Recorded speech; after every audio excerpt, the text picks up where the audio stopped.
नमस्कार दोस्तों, आप सभी का बहुत बहुत स्वागत है संदेश महल यूट्यूब चैनल में। मैं आपके साथ हूं जेपी रावत। चलिए इस वीडियो की शुरुआत करते हैं और बताते हैं आखिर आज कि इस वीडियो में आपको क्या कुछ जानने को मिलेगा, किस टॉपिक पर यह वीडियो है। लेकिन उससे पहले यदि आपने हमारे चैनल को लाइक और सब्सक्राइब नहीं किया है तो कर लीजिए, जिससे हमारी हर तरह की अपडेट आपको मिलती रहे। आज के बुलेटिन में जानेंगे ना नीला है ना गाय है, फिर क्यों कहते हैं नील गाय, जानें।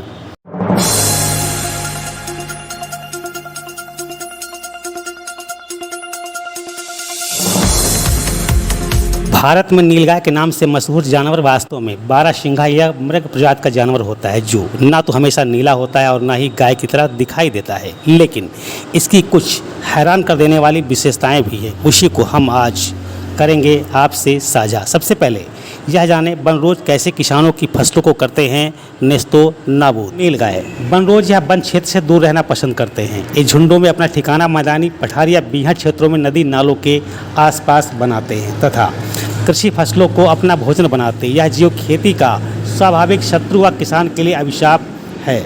छोटे बड़े हर किसान को खून के आंसू रुलाने वाला यह जानवर खेतों में लहलहाती फसल को झुंड के झुंड में आक्रमण करके नेस्तो नाबूद कर देता है। वास्तविक नाम बनरोज है। गाय शब्द से जुड़ा होने के कारण इन्हें धार्मिक सद्भावना प्राप्त हो जाती तथा नुकसान पहुंचाने के बावजूद स्थानीय निवासियों की सहानुभूति मिल जाती। खेती का शत्रु होने के कारण राज्य सरकार से इनकी आखेट हेतु विभिन्न शर्तों के अंतर्गत परमिट का भी प्रावधान है, पर इनकी बढ़ती आबादी से त्रस्त होने के बावजूद किसान इन्हें मारने का प्रयास करने वाले शिकारी के ही दुश्मन हो जाते। बनरोज एंटीलोप प्रजाति का जीव है। बनरोज व गाय में निम्न अंतर देखे जा सकते हैं। नंबर 1, गाय व बैल दोनों के सिर पर समान सींग होती है, पर बनरोज के नर के सींग होती है पर मादा की सींग नहीं होती है। गाय व बैल दोनों के रंग सफ़ेद, काला, भूरा या मिश्रित हो सकता है, जबकि बनरोज में नर का रंग चमकीला नीला व मादा का रंग भूरा होता है।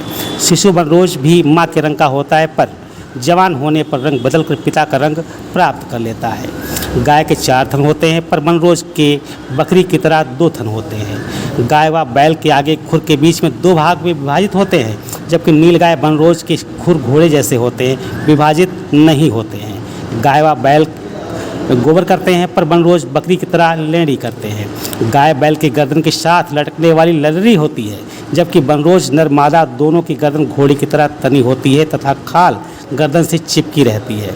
गाय पालतू पशु के रूप में ज़्यादा आरामदायक ढंग से रहती है, पर नीलगाय बनरोज को पालतू नहीं बनाया जा सकता है। गाय व बैल आज्ञाकारी होते हैं तथा प्रेमपूर्ण व्यवहार करते हैं। बनरोज इंसानों से दूर रहना पसंद करते हैं।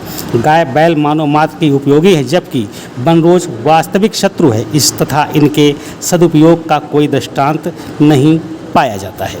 नीलगाय आगे के पैर पिछले की पैर की तुलना में ताकतवर होते हैं। पीठ पीछे की ओर ढलवा होती है और मादाओं में नर की तुलना में कुछ छोटी होती है। इनके सूंघने और देखने की शक्ति तेज़ होती है। नर नीलगाय की गर्दन पर सफ़ेद बालों का एक लंबा घना और गुच्छा रहता है और उसके पैर पर घुटनों के नीचे सफ़ेद पट्टी होती है। नीलगाय बहुत कम आवाज़ करते हैं। मादा कभी कभी भैंस की तरह रंभाती है। नर बहुत ही झगड़ालू स्वभाव के होते हैं और अक्सर मादाओं के लिए लड़ पड़ते हैं। एक नर कम से कम 2 मादाओं पर अपना अधिकार जमाता है।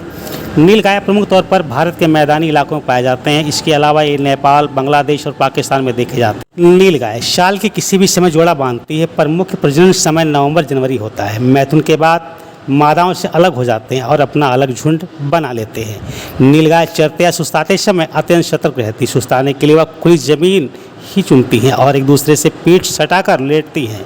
यूँ लेटते समय हर दिशा पर झुंड का कोई एक सदस्य निगरानी रखता है। कोई खतरा दिखने पर वह तुरंत खड़ा हो जाता है और दबी आवाज़ में पुकारने लगता है। नीलगाय अत्यंत गर्मी भी बर्दाश्त कर सकती है और दोपहर की कड़ी धूप से बचने के लिए भर थोड़ी छांव का सहारा लेती हैं। उसे पानी अधिक पीने की आवश्यकता नहीं पड़ती, क्योंकि अपनी खुराक से ही वह आवश्यक नमी प्राप्त कर लेती हैं। आज की अपडेट में बस इतना ही। फिर मिलेंगे किसी खास खबर के साथ। जय हिंद, जय भारत।